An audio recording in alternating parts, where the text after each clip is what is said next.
Kita punya potensi uranium 81.000 ton di Indonesia, thorium 143.000 ton di Indonesia sejauh ini. Dan ini adalah kemampuan dari kami memurnikan uranium sampai dengan 60%. Oke, baru-baru ini ada satu fakta yang sedang bikin peta geopolitik nuklir Asia sedikit bergidik, bos. Indonesia dikabarkan punya potensi bahan baku nuklir untuk uranium dan thorium dengan total mencapai 232.000 ton. Ngeri sedap. Dan kabarnya ini sekitar 9 kali lebih besar dari punya Iran, bos. Kemudian dikatakan Indonesia pun sudah mampu melakukan pemurnian uranium sampai 60%. Nah loh, apakah ini artinya sama dengan kemampuan Iran? Kemudian akan digunakan untuk apa potensi bahan baku nuklir Indonesia sebanyak itu? Setelah ini kita kupas. Kemudian kabar kedua datang dari China Rusia yang katanya nih berminat untuk menggarap jalur raksasa Trans Kalimantan Railway. Nah loh, bagaimanakah itu rencananya? Penasaran beritanya? Cus! Mari kita kibau berita lengkapnya satu per satu, bosku.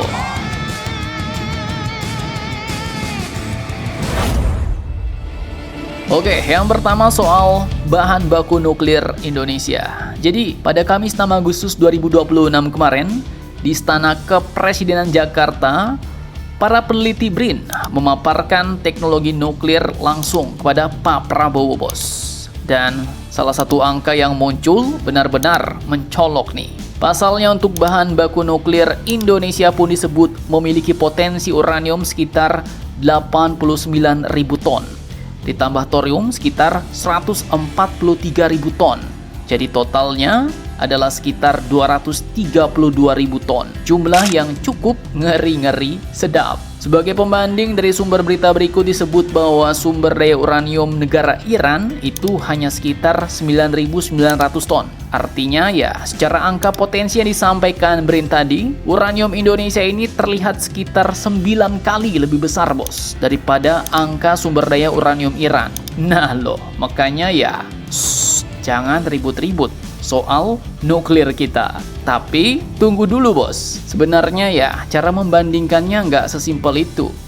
Jadi angka 89.000 ton itu adalah potensi sumber daya. Jadi bukan berarti semuanya udah siap ditambang ya kan, udah dimurnikan, lalu tinggal dimasukkan ke reaktor ya, nggak gitu. Kita itu perlu yang namanya teknologi ekstraksi uranium, kemudian perlu mengurus keekonomiannya, fasilitasnya, regulasinya, infrastrukturnya, hingga rantai pasok nuklir. Jadi jalannya masih panjang, bos. Dan justru ya disinilah bedanya negara Iran. Iran memang memiliki sumber daya uranium yang lebih kecil dalam angka tersebut. Tapi mereka telah membangun ekosistem teknologi nuklir yang jauh lebih maju, bos. Termasuk juga fasilitas pengayaan uranium dan pengalaman panjang mereka dalam industri nuklir. Bahkan tercatat katanya ada stok uranium Iran yang telah diperkaya hingga 60% U-235 per Juni 2025 kemarin. Jadi ya, rumusnya sederhana aja, bos. Punya tambang ya belum tentu punya teknologi.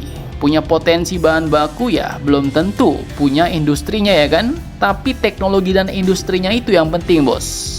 Namun mungkin nih kalau dulu program Bapak Soekarno lanjut dengan ambisinya memiliki senjata nuklir sendiri ya, mungkin kini negara kita ini adalah salah satu dari sedikit negara pemilik senjata nuklir di bumi. Artinya teknologi nuklir kita sudah gacor, bos. Mungkin ya. Nah sekarang pertanyaannya, kalau Indonesia memang punya sumber daya sebesar itu, apakah Indonesia hanya akan jadi penonton sambil melihat negara lain menguasai teknologi nuklir?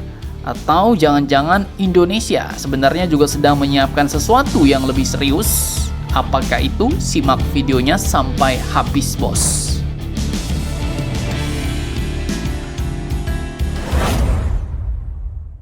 Nah, jadi dalam pemaparan di Istana pada 6 Agustus 2026, Kepala Organisasi Riset Tenaga Nuklir BRIN, Saiful Bakri, menjelaskan bahwa riset nuklir Indonesia kini diarahkan untuk 2 jalur besar, bos. Energi dan non-energi. Nah, energi ini adalah untuk persiapan PLTN sementara non-energi diarahkan antara lain untuk pangan dan kesehatan, bos.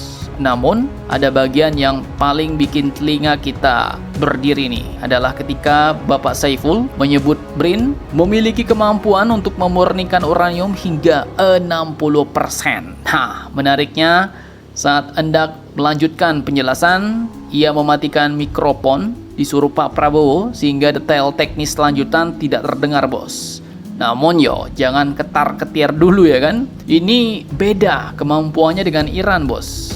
Kalau Iran itu udah sampai pada teknologi pengayaan uranium. Jadi bukan sekedar pemurnian. Jadi bahasa simpelnya, pemurnian atau purification itu adalah membersihkan uranium dari pengotornya atau dari mineral-mineral lain yang tergabung dengannya, sehingga setelah dimurnikan ia akan lebih bersih, lebih murni uranium, gak campur-campur bahan lain. Nah, kalau pengayaan seperti teknologi Iran itu beda lagi, bos. Pengayaan itu bertujuan meningkatkan proporsi U235-nya dibandingkan uranium alami. Nah, kalau Indonesia kan belum sampai ke situ ya kan? Dan pemerintah justru menegaskan arah pengembangan nuklir untuk energi, kesehatan, penelitian, pangan, dan kemungkinan aplikasi teknologi strategis.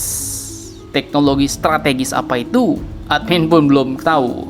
Pada Jumat 7 Agustus 2026, Mensesnek Prasetyo Hadi juga menyampaikan di Istana Kepresidenan bahwa pemerintah tengah melihat kemungkinan pembangunan PLTN sekaligus pengembangan teknologi nuklir untuk berbagai kebutuhan nasional.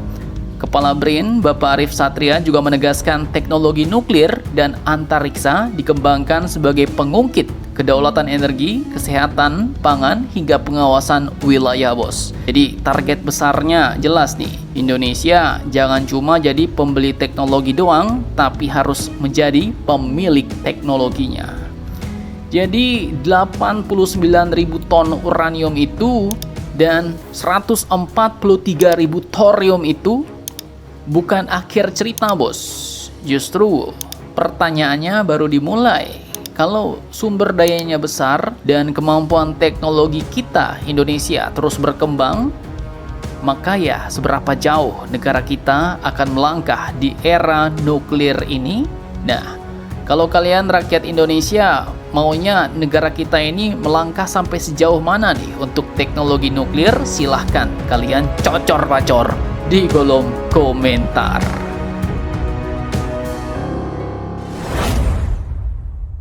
Oke, lanjut kabar mantap kedua. Bayangkan kalau suatu hari nanti kereta api melintas membelah Pulau Borneo. Nah, orang Borneo mana nih orang Borneo? Jalur ini dapat menghubungkan pusat-pusat ekonomi, antar kota ya kan, kawasan industri hingga pelabuhan-pelabuhan strategis. Mantap ya kan? Nah, kabar terbarunya cukup menarik nih, bos. Karena China dan Rusia kini disebut-sebut berminat mau menggarap proyek Trans Kalimantan Railway. Kabar ini disampaikan langsung oleh Menteri Perhubungan Budi Purwagandi pada Kamis 6 Agustus 2026 kemarin saat ditemui di Kompleks Istana Kepresidenan Jakarta. Menurut beliau, pemerintah bahkan sudah melakukan penjajakan dengan investor dalam negeri maupun luar negeri, dan dua nama yang masuk ke radar adalah China, Rusia. Tapi tunggu dulu. Jangan langsung bayangkan tiba-tiba alat berat Tiongkok dan Rusia sudah berbaris di Kalimantan ya kan, karena ini statusnya masih penjajakan, bos. Kedua pihak itu disebut masih melakukan perhitungan kelayakan bisnis sebelum mengajukan proposal resmi kepada pemerintah. Tapi yang membuat proyek ini semakin menarik adalah ini ternyata adalah perintah langsung Pak Presiden Prabowo, bos.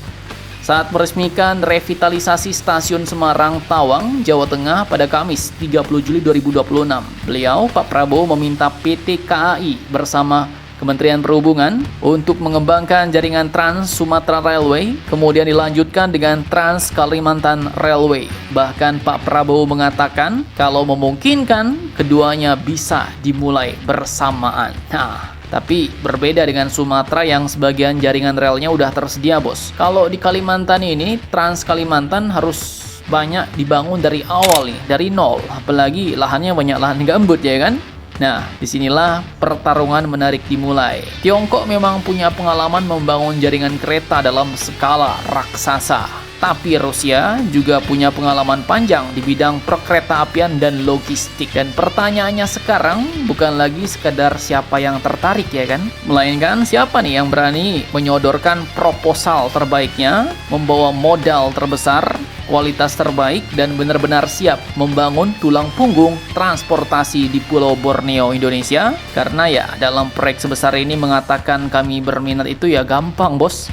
Yang susah itu adalah mengeluarkan modalnya, hitung-hitungan untung ruginya, menaruh uangnya di meja. Jadi, apakah Rusia China akan masuk membangun jalur transportasi kereta api terbesar dalam sejarah Borneo? Bagaimana menurut kalian tentang hal ini? Jangan lupa komentar, tetaplah kalian barbar, dan jangan santuy terus. Demi Indonesia tangguh, salam Indomax, Indo Magazines.